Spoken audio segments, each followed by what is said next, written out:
గుంటూరు నగరంలో తెలుగుదేశం పార్టీ అభ్యర్థులు నామినేషన్ దాఖలు చేశారు. గుంటూరు పార్లమెంట్ అభ్యర్థిగా పెమ్మసాని చంద్రశేఖర్, గుంటూరు పశ్చిమ నియోజకవర్గ తెలుగుదేశం అభ్యర్థిగా గల్లా మాధవి, గుంటూరు తూర్పు నియోజకవర్గం తెలుగుదేశం అభ్యర్థిగా నజీర్ అహ్మద్ నామినేషన్ దాఖలు చేశారు. నగరంలో భారీ ర్యాలీతో కార్యకర్తల, అభిమానులు మధ్య అభివాదం చేసుకుంటూ ముందుకు సాగారు నాయకులు. దారి పొడవునా తెలుగుదేశం పార్టీ, జనసేన, బీజేపీ కార్యకర్తలు నాయకులకు స్వాగతం పలికారు. దారి పొడవునా పెద్ద క్రేన్లతో, గజమాలలతో స్వాగతం పలికారు.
మన డాక్టర్ పెమ్మసాని చంద్రశేఖర్ గారిని ఆశీర్వదించడానికి వేలాదిగా కార్యకర్తలు వస్తున్నారు.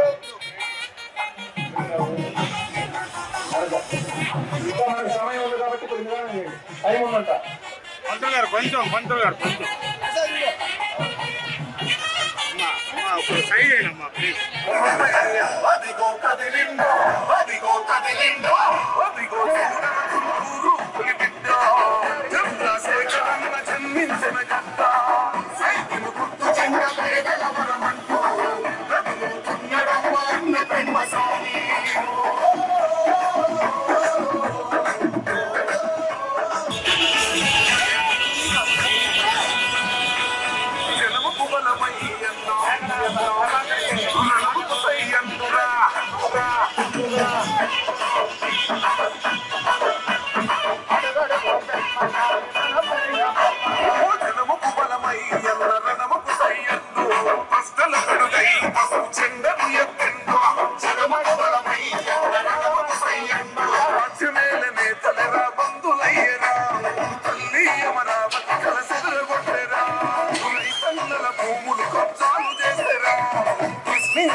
తీయమని చెప్పు బండి.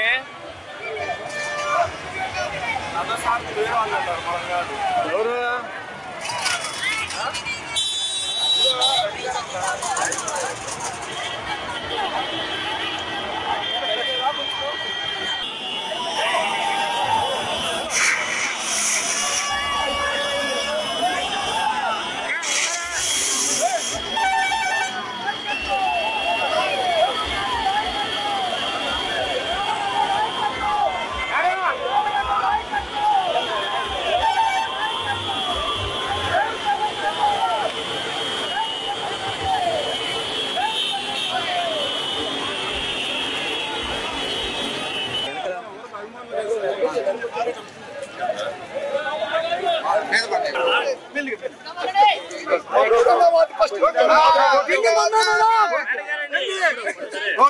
తూర్పు నియోజకవర్గ అభ్యర్థిగా నజీర్ అహ్మద్ నామినేషన్ కి భారీ స్థాయిలో గుంటూరు ఈస్ట్ నుంచి కార్యకర్తలు, తెలుగుదేశం పార్టీ, జనసేన, బీజేపీ కార్యకర్తలందరూ కూడా భారీ ఎత్తున వచ్చారు. ఇక్కడ వచ్చినటువంటి జన సముదాయాన్ని చూస్తే రానున్న రోజుల్లో తెలుగుదేశం పార్టీ సంకీర్ణ ప్రభుత్వం రావడం తథ్యం. ప్రజలందరూ కూడా ఖచ్చితంగా ఓటు ఎవరికేయాలని చెప్పేసి ఒక నిర్ణయాత్మకంగా ఉండాలని చెప్పేసి ఇవాళ వచ్చినటువంటి జన సముద్రం ద్వారా తెలియజేస్తూ ఉన్నారు. డెఫినెట్గా గుంటూరు 1, గుంటూరు 2 పెమ్మసాని చంద్రశేఖర్ గారు భారీ మెజార్టీతో గెలవనున్నారు. అట్లానే నారా చంద్రబాబు నాయుడు గారు ఈ రాష్ట్రాన్ని అభివృద్ధి వరకు ప్రజలందరూ కూడా తెచ్చుకున్నారని చెప్పేసి తెలియజేస్తూ ఉన్నారు. రాష్ట్ర రాజకీయాల్లో ముఖ్యంగా విభజన అయినటువంటి ఆంధ్రప్రదేశ్లో గతంలో చంద్రబాబు నాయుడు గారి పరిపాలనలో ఈ రాష్ట్రంలో ఉన్నటువంటి ప్రజల ఆలోచన విధానం, వారందరూ కూడా రాష్ట్రం ఎటువంటి పరిస్థితుల్లో అభివృద్ధి చెందుతూ ఉంది, ఎటువంటి అభివృద్ధికి ఎటువంటి ప్రణాళికలు వేసుకోవాలన్న ఆలోచనలో ఉండేటువంటి పరిస్థితి లేదు. కానీ ఈరోజు జగన్మోహన్ రెడ్డి గారి ప్రభుత్వంలో ప్రజలందరూ కూడా ఎలా బ్రతకాలి, ఎలా తినాలనే ఆలోచనతో భయపడుతున్నటువంటి పరిస్థితులు కనిపిస్తూ ఉంది. ఆ మార్పు కోసం ఈరోజు ప్రజలు తెలుగుదేశం పార్టీ కూటమి అభివృద్ధి సంక్షేమానికి మారుపేరుగా నిలిచేటువంటి అవకాశాలు ఉన్నాయని చెప్పి ప్రజలు ప్రతి ఒక్కరు కూడా స్పందనతో ముందుకు వస్తూ ఉన్నారు.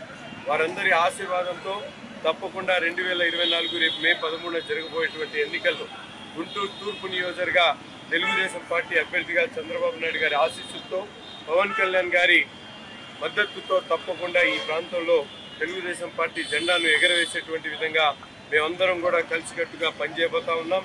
అత్యధిక మెజారిటీతో గెలిచి ఈ నియోజకవర్గ ప్రజలకు సేవ చేయడానికి మేమందరం కూడా సిద్ధంగా ఉన్నామని చెప్పి తెలియజేస్తూ మరొక్కసారి గుంటూరు నగర ప్రజలకు, అలాగే తెలుగుదేశం పార్టీ అధిష్టానానికి, పవన్ కళ్యాణ్ గారి అభిమానులకు, జనసేన పార్టీ నాయకులకు, ప్రతి ఒక్కరికి, బీజేపీ మిత్రపక్షానికి, అలాగే ప్రతి ఒక్కరికి కూడా పేరు పేరున హృదయపూర్వకమైనటువంటి ధన్యవాదాలు తెలుపుతూ ఈరోజు నామినేషన్ కార్యక్రమాన్ని పెద్ద ఎత్తున విజయవంతం చేసినటువంటి తెలుగుదేశం, జనసేన, బీజేపీ కూటమి కుటుంబ సభ్యులందరికీ కూడా మనస్ఫూర్తిగా హృదయపూర్వకమైనటువంటి నమస్కారాలు తెలియజేస్తా ఉన్నాం.